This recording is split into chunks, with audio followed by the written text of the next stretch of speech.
Hello everyone, welcome to job study.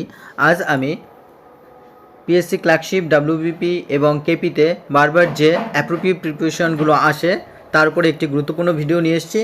তো চলো শুরু করা যাক। প্রথমেই দেখো যে fill in the blanks with the appropriate prepositions. এখানে কি রয়েছে? She has an easy access dash my office. এখানে কিন্তু অ্যাক্সেস যখন বোঝাবে, অর্থাৎ অ্যাক্সেস বলতে কি বোঝায়? প্রবেশ অধিকার বা রাইট টু এন্টার। যখন কিছুতে প্রবেশ করা হয়, যেমন এই ছেলেটি এখানে দেখো ঘরের মধ্যে প্রবেশ করছে, অর্থাৎ এর কিন্তু প্রবেশ অধিকার রয়েছে। তো সেই ক্ষেত্রে আমরা কি ব্যবহার করব? Access to. তাহলে কিন্তু এখানে সঠিক উত্তর হবে অ্যাক্সেস টু, অর্থাৎ প্রবেশ অধিকার। She has an easy access, তার রয়েছে কি? প্রবেশ অধিকার। টু মাই অফিস, আমার অফিসে প্রবেশ করার অধিকার তার রয়েছে। তাহলে এখানে টু ব্যবহার করা হবে। তাহলে অ্যাক্সেস টু মানে কি? প্রবেশ অধিকার বা right to enter.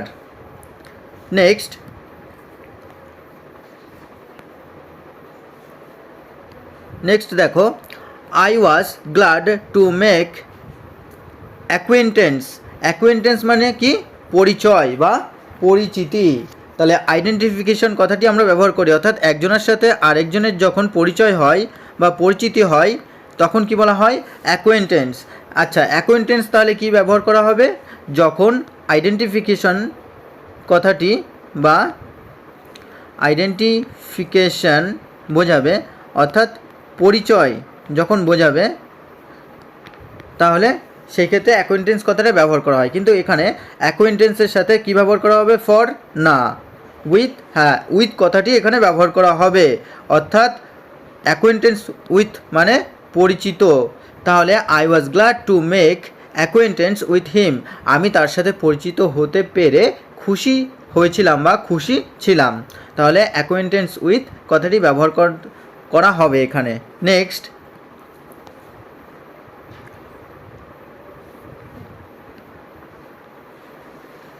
Every mother has affection. Affection মানে কি? স্নেহ, অর্থাৎ feelings of love. Feelings of love, ভালোবাসা। তাহলে মায়ের যখন তার বাচ্চার প্রতি স্নেহ থাকে বা আরেকজনের প্রতি যখন স্নেহ থাকে তখন কিন্তু অ্যাফেকশন কথাটা ব্যবহার করা হয়। তাহলে এভরি মাদার হ্যাজ অ্যাফেকশন, প্রতিটি মায়েরই রয়েছে স্নেহ বা ভালোবাসা। স্নেহ বা ভালোবাসা রয়েছে কার প্রতি? তার শিশুর প্রতি, অর্থাৎ অ্যাফেকশন ফর কথাটা ব্যবহার করা হবে। তো এখানে কিন্তু রাইট অ্যান্সার হবে ফর। তাহলে অ্যাফেকশন ফর যখন ব্যবহার করা হবে, তো অ্যাফেকশন ফর বা স্নেহ কথাটা যখন ব্যবহার করা হবে তখন অ্যাফেকশনের সাথে কিন্তু স্নেহ কথাটি বা অ্যাফেকশন ফর কিন্তু স্নেহ বোঝাতেই ব্যবহার করা হবে। Next, mister Brown had an ambition বা উচ্চাকাঙ্ক্ষা, যেটাকে আমরা বলি উচ্চাকাঙ্ক্ষা, অর্থাৎ অ্যাম্বিশন। তো সেটার ক্ষেত্রে কী ব্যবহার করা হবে? Highly ambitious. যেটা হাইলি অ্যাম্বিশাস যখন থাকবে, হাইলি অ্যাম্বিশাস বা উচ্চাকাঙ্ক্ষা যখন বোঝাবে তখন কিন্তু ফর কথাটা ব্যবহার হবে। তাহলে mister Brown had an ambition for fame, mister ব্রাউনের খ্যাতির প্রতি তার উচ্চাকাঙ্ক্ষা ছিল বা খ্যাতি অর্জনের প্রতি উচ্চাকাঙ্ক্ষা ছিল। তাহলে অ্যাম্বিশন ফর মানে হাইলি অ্যাম্বিশাস বা উচ্চাকাঙ্ক্ষা। Next, the child has no appetite. Appetite মানে হাংরি বা ক্ষুধা। তাহলে the child has no appetite dash food now, ছেলেটির এখন বা বাচ্চাটির এখন খাবারের প্রতি কোনো ক্ষুধা নেই। তো এখানে অ্যাপিটাইট কথাটি ব্যবহার করা হয় যখন ক্ষুধা অর্থে, সেহেতু অ্যাপিটাইট ফর মানে ছেলেটির, the child has no appetite for food, খাবারের জন্য বা খাবারের প্রতি কোনো ক্ষুধা নেই নাও এখন। তাহলে অ্যাপিটাইট ফর কথাটা ব্যবহার করা হয় অ্যাপ্রোপ্রিয়েট প্রিপোজিশনের ক্ষেত্রে। Next, Ptolemy had an authority dash geography. আচ্ছা, যখন অথরিটি কথাটা ব্যবহার করা হয় তো অথরিটি কিন্তু অনেক অর্থে ব্যবহার করা হয়। যেমন অথরিটি ওভার যখন ব্যবহার করা হবে তখন ডমিনেন্ট কথাটা বা আধিপত্য বোঝাতে ব্যবহার করা হবে। ঠিক একই রকমভাবে যখন অথরিটি ওভার ব্যবহার করা অথরিটি অন ব্যবহার করা হয় তখন কিন্তু কী ব্যবহার করা হয়, অথরিটি অন, তখন কিন্তু গ্রেট ইন্টেলিজেন্ট বা পাণ্ডিত্য বা শ্রেষ্ঠ পাণ্ডিত্য বোঝাতেও, শ্রেষ্ঠ পণ্ডিত কথাটা বোঝাতেও কিন্তু অথরিটি অন ব্যবহার করা হয়। তাহলে Ptolemy had an authority on geography, অর্থাৎ কোনো কিছুর প্রতি পাণ্ডিত্য থাকা যখন বোঝায় তখন অথরিটি অন কথাটা ব্যবহার করা হয়। তাহলে এখানে সঠিক উত্তর হচ্ছে অথরিটি অন। নেক্সট,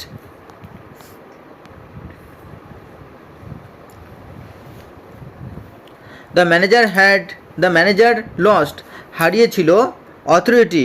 দেখো, যেহেতু এখানে ডমিনেন্ট বা আধিপত্য হারানোর কথা বলা হচ্ছে, এখানে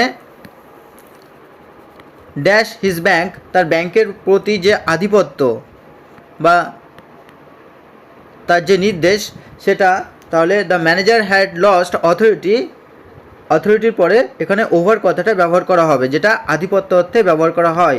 তাহলে অথরিটি ওভার হিজ ব্যাংক, তার ব্যাংকের ওপর তার যে আধিপত্য সেটা হারিয়েছিল। Next, Rahim has an aversion কথাটা ব্যবহার করা হয় যখন ইনডিফারেন্ট বা উদাসীন ব্যাপারটাকে বোঝায়, কিন্তু বিতৃষ্ণা কথাটাও ব্যবহার করা যেতে পারে বা ইনডিফারেন্ট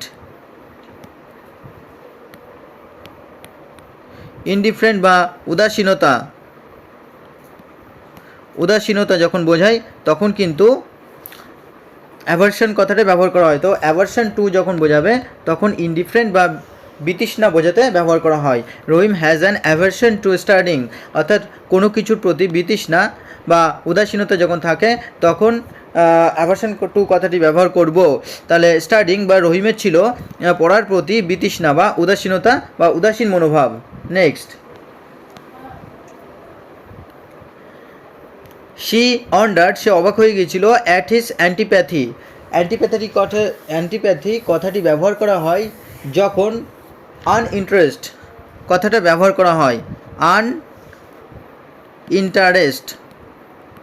আনইন্টারেস্ট যখন বা আগ্রহীনতা যখন ব্যবহার করা হয়, যখন কথাটা ব্যবহার করা হয় তখনও কিন্তু অ্যান্টিপ্যাথি কথাটি ব্যবহার করা হয়। তাহলে শি অন্ডার্ড, সে অবাক হয়ে গিয়েছিল অ্যাট হিজ অ্যান্টিপ্যাথি, তার আগ্রহীনতা কিসের প্রতি, টু সোশ্যাল লাইফ, সামাজিক জীবনের প্রতি।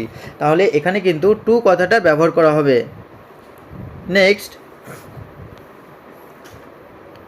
The police did not find any authority dash theft. আচ্ছা, তখন কি বললাম যে অথরিটি কথাটার অর্থ হলো কিন্তু যেমন অথরিটি অন পাণ্ডিত্য থাকা, অথরিটি ওভার আধিপত্য।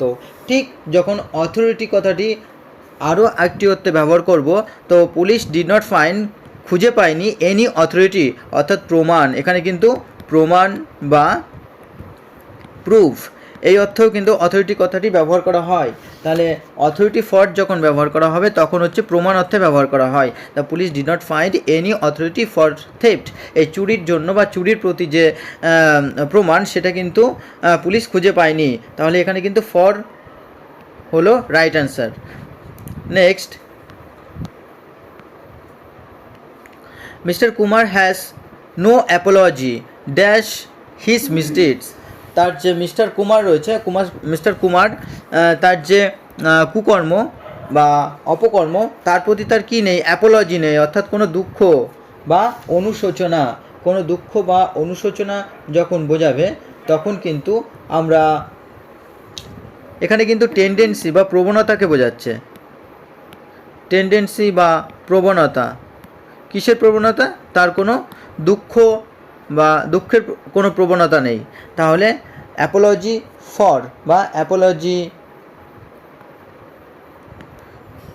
এখানে রাইট অ্যান্সার হচ্ছে অ্যাপোলজি ফর কথাটা। Mister Kumar has no apology for his misdeeds, তার কুকর্ম বা খারাপ কর্মের প্রতি কোনো অনুশোচনা বোধ নেই। Next, his absence dash the meeting alarmed us. আচ্ছা দেখো, যখন অ্যাবসেন্স কথাটা ব্যবহার করা হয়, তো অ্যাবসেন্স ফ্রমস যখন কথাটি ব্যবহার করা হয় তখন এর অর্থ হয় কিন্তু অ্যাবসেন্ট, অর্থাৎ অনুপস্থিত। তাহলে এখানে কিন্তু অ্যাবসেন্স ফ্রম হবে, his absence from the meeting alarmed us. Meeting থেকে তার যে অনুপস্থিতি সেটা কিন্তু আমাদেরকে সতর্ক করেছিল। তাহলে এখানে ফ্রম হচ্ছে right answer. Next, the boy has an addiction dash wine. আচ্ছা, অ্যাডিকশন বলতে এখানে আসক্তির কথা বোঝানো হয়েছে। তাহলে অ্যাডিকশন যখন কোনো মন্দ কাজে বা ইন্টারেস্টেড ইন আনসোশ্যাল অ্যাক্টিভিটি, যখন ইন্টারেস্টেড ইন আনসোশ্যাল অ্যাক্টিভিটিস, অর্থাৎ কোনো অসামাজিক কাজে যখন কোনো আসক্তি থাকে সেই ক্ষেত্রে কিন্তু আমরা অ্যাডিকশন কথাটি ব্যবহার করি। The boy has an addiction two কথাটা ব্যবহার করব কিসের প্রতি? আসক্তি বোঝাতে। The boy has an addiction two wine, অর্থাৎ মদ্যপানে ছেলেটির আসক্তি রয়েছে। এখানে সঠিক উত্তর হচ্ছে টু। তাহলে অ্যাডিকশন টু মানে যখন কোনো অসামাজিক কার্যে মত্ত থাকবে তখন সেই ক্ষেত্রে আমরা অ্যাডিকশন টু কথাটি ব্যবহার করব। Next, quinine is an antidote. Antidote কথার অর্থ হলো প্রতিষেধক। এটা কিন্তু WBCS পরীক্ষায় অনেকবার এসছে, সুতরাং এটা খুবই ইম্পর্টেন্ট। তো দেখো, এখানে কুইনাইন হচ্ছে প্রতিষেধক বা অ্যান্টিডট ড্যাশ ম্যালেরিয়ার।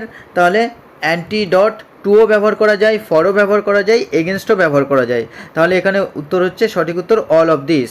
তাহলে কুইনাইন ইজ অ্যান অ্যান্টিডট কী ব্যবহার করা যাবে? এই অর্থাৎ সমস্তগুলোই কিন্তু ব্যবহার করা যেতে পারে। তাহলে quinine is an antidote to or for or against ম্যালেরিয়ার প্রতি বা ম্যালেরিয়ার বিরুদ্ধে একটি অ্যান্টিডট বা প্রতিষেধক। নেক্সট, পে অ্যাটেনশন মানে মনোযোগ দেওয়া। তাহলে পে অ্যাটেনশন যেটাকে আমরা বলি বা মনোযোগ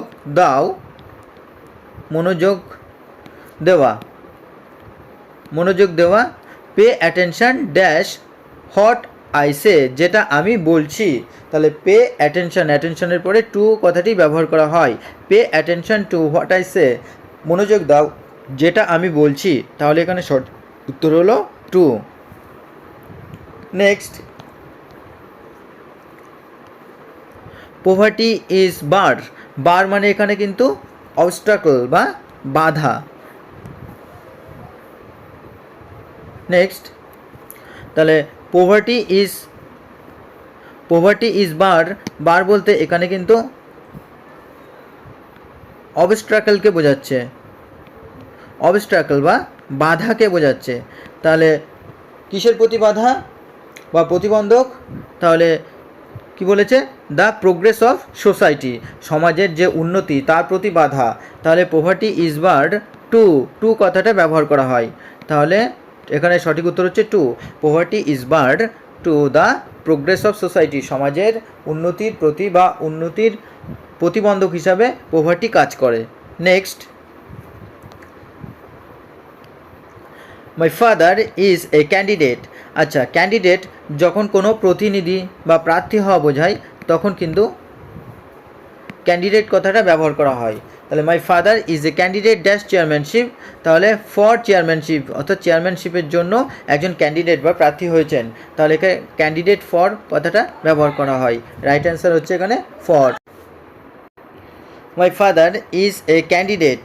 আচ্ছা, my father is a candidate dash chairmanship, আমার বাবা একজন ক্যান্ডিডেট বা প্রার্থী যখন বোঝাবে তখন কিন্তু ফর ব্যবহার করা হয়। ক্যান্ডিডেট ফর অর্থাৎ প্রার্থী পদ যখন বোঝায় তখন কিন্তু ক্যান্ডিডেট ফর কথাটি ব্যবহার করা হয়। তো এখানে সঠিক উত্তর হচ্ছে candidate for. My father is a candidate for chairmanship, অর্থাৎ একজন চেয়ারম্যানশিপের জন্য একজন পদপ্রার্থী।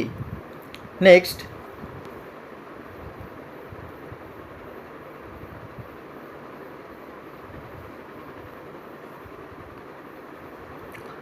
we must exercise caution আমরা অবশ্যই সতর্ক হব ড্যাশ ডেঙ্গু। আচ্ছা যখন কোনো কিছুর বিরুদ্ধে সতর্ক হওয়া যখন বোঝায় তখন কিন্তু এগেনস্ট কথাটা ব্যবহার করা হয়। তাহলে এখানে কিন্তু সঠিক উত্তর হচ্ছে against. We must exercise caution against dengue. ডেঙ্গুর বিরুদ্ধে আমাদের প্রতিরোধ গড়ে তুলতে হবে বা আমাদেরকে আরও সতর্ক হতে হবে। Next, I see no cause dash your worry. আচ্ছা, কজ বলতে এখানে রিজন বা কারণকে বোঝাচ্ছে। তাহলে কজ ফর যখন বোঝায় তখন কোনো কিছুর কারণ যখন বোঝায় তখন কিন্তু কজ ফর কথাটা ব্যবহার করা হয়। আই সি আমি দেখতে পাচ্ছি, নো কজ কোনো কারণই দেখতে পাচ্ছি না, ফর ইয়োর ওরি তোমার দুঃখের কোনো কারণই আমি এখানে দেখতে পাচ্ছি না। রিজন বোঝাতে কজ ফর কথাটা ব্যবহার করা হয়। Next, I know the cause dash my failure. আমি আমার ব্যর্থতার কারণটি জানি। তো কজ যখন কোনো কারণাতীত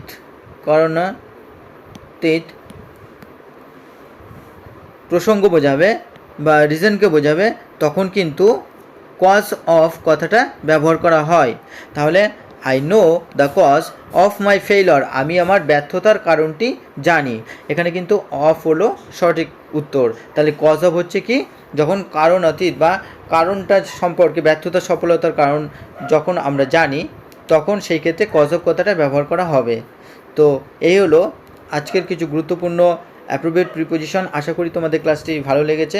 এরকম আরও অনেক ইম্পর্টেন্ট ক্লাস পাওয়ার জন্য চ্যানেলটিকে লাইক, শেয়ার এবং কমেন্ট করো এবং অবশ্যই বন্ধুদের মধ্যে বেশি বেশি করে শেয়ার করো।